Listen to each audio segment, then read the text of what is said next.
Hi there. Today in this brand new series, I'll expose to you the best strategies to dominate Knockout City and bring home lots of victories. To do this, we must know very well the maps. So here it is, a quick breakdown and explanation on how to start the game from every spawn point in every map. Enjoy. First, we got the Alien Smash site. There are different spawn points, but the main ones are here. In the outhouse, next to the well, between the farmhouse and the hay, and close to the silos.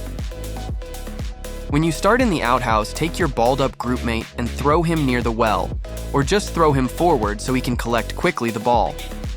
If you spawn next to the well, throw your groupmate to the outhouse ball spawn point, or throw him in the nearest point next to the farmhouse, and it's guaranteed at least a ball to start and advantage the game. And whenever you start in the silos, throw you mate to the cow barn or in the farmhouse. Next one, we got the back alley brawl map. This map has a unique feature: the 3 tubes that can transport easily the players. Here, the most common spawn points here are the green ivy, the drainage, the loading zone, and the noodle shop. If you spawn in the noodle shop, take your groupmate and throw him in the parking garage, or if you throw him high enough, just send him to collect the ball of the laundromat. When you spawn in the drainage, throw your teammate to the leaky pipe or the laundromat. But the leaky pipe is a little bit better because it's more closer to the team spawn point.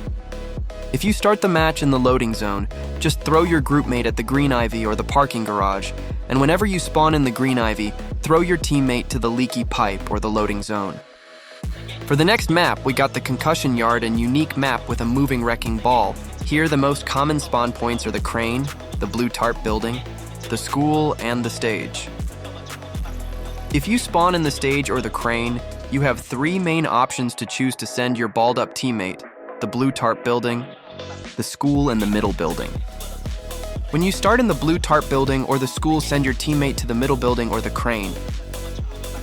Little side note: this map and the Hollywood Drive-In are very small maps, so pay attention to avoid micro 1v1 sessions between the opponent and the teammate you already launched, because it's a huge risk for your match if the opponent has a ball and your team are in the front of the match with 0 balls and a knocked out mate.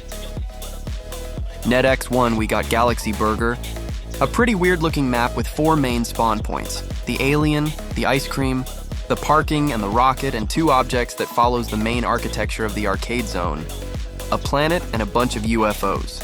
If you spawn in every spawn point, just send your teammate on the next 1 ball spawn point.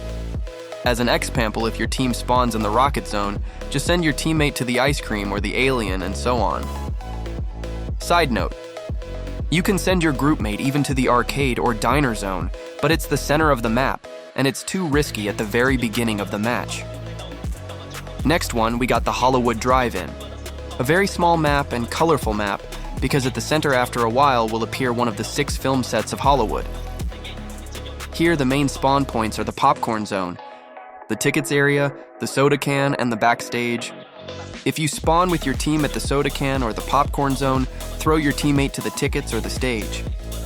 When you spawn in the tickets area or the backstage, throw your groupmate to the popcorn zone, in the stage, or at the soda can. Next one, we got the Jukebox Junction, a literal train station with working train that if touched by the player will instantly kill the poor brawler. Here, the main spawn points are the taxis zone, the luggage zone, the grand entrance, and the coffee bean.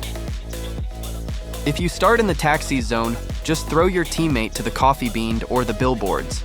If you start at the grand entrance, throw your opponent to the platform or the billboards. When you start the match at the coffee bean, throw your groupmate to the taxi zone or the luggage zone. And if you start at the luggage zone, just throw your to the platform or the coffee bean.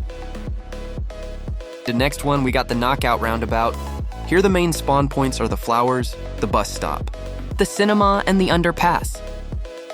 If you start at the cinema or the flowers, throw your teammate to the exhibit or aviary zone, the underpass, or the bus stop. If you start at the bus stop or the underpass, throw your teammate to the clock tower, the aviary, or the exhibit zone. Side note: if you are in a difficult situation, maybe a 3v1, use the cars that G around the roundabout to gain some momentum or to shield the enemy balls. Next one, we got the lockdown throwdown, a prison where there are various turrets and spotlight drones that when they spot you, they'll throw a cage ball at you. Here, the main spawn points are the lighthouse, the alleys, the entrance, and the cliffs. If you start at the alleys or the cliffs, throw your teammate near the lighthouse or the entrance. When you start at the entrance or the lighthouse, throw your balled-up teammate to the lockers or the nearest possible to the cliffs. Side note, when the turret's drones spot you, they'll throw a cage ball at you. Use that ball to cage an enemy and throw that enemy directly out of the map borders for a quick KO. Next one, we got Rooftop Rumble. One of the most recognizable maps in all Knockout City that is divided in two zones. The poor zone that comprehends a garage, a lamplight, and other poor things like some fans. And the rich zone that contains a VIP area, a garden, and even an elevator. These two realities are connected by a tiny bridge. Here, the main spawn points are the VIP zone, the garden, the garage, and the lamp. Light if you'll spawn at the garage, or the garden, throw your teammate to the bridge. Or the lamp light, the VIP zone, when you'll spawn. At the lamp light or the VIP zone, just throw your mate to the bridge, or the garden or the garage. Side note, high winds in the gaps can give gliders a speed boost. Next one, we got Sludge Works, an industrial arena for mutant mayhem. Here the main spawn points are the Boba-Cola zone, the trash area, the pistons, and the electricity zone. If you spawn in every one of the points, just throw your teammate to the nearest area without thinking that much. Here it is, the best starting strategies to throw your teammate at the beginning of the match. If you are doing 2v2s, just pass your mata rather than throwing him, because the pass is more fast. In the next video, I'll explain to you some techniques to level up your gameplay skills. See you soon.